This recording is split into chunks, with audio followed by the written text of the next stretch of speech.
Beautiful winter morning on Skylar Hill. I've got big news for you guys.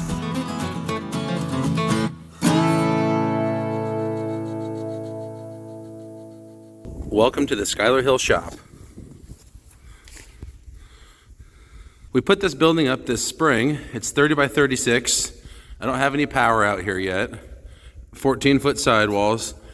Just had the concrete poured on Monday. Today's Friday. This is actually the first I've seen it. Gonna have to come back, and wash off all this dust and whatnot. They just pulled the blankets off.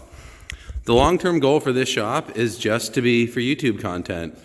Obviously, I'll be doing other stuff, fixing stuff for myself and whatnot, but plan on filming all of it for you guys, and hopefully you stick around and enjoy the content. Still a lot of work to do in the shop. I need to insulate all the walls, and then I don't know if I'm gonna put tin on the walls or OSB. The ceiling is definitely gonna get tin. This whole side over here, probably starting at this post back, is gonna be a mezzanine all the way across here.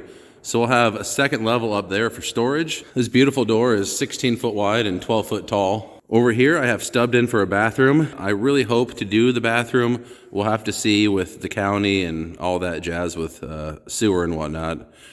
I've got a floor drain as well.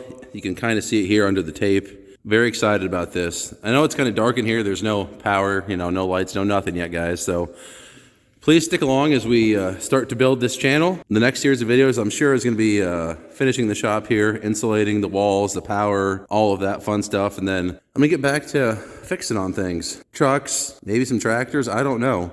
I'd like to get going on bigger projects now that we've got this big, beautiful space to work on it. I guess the other big announcement is I'm renaming the channel.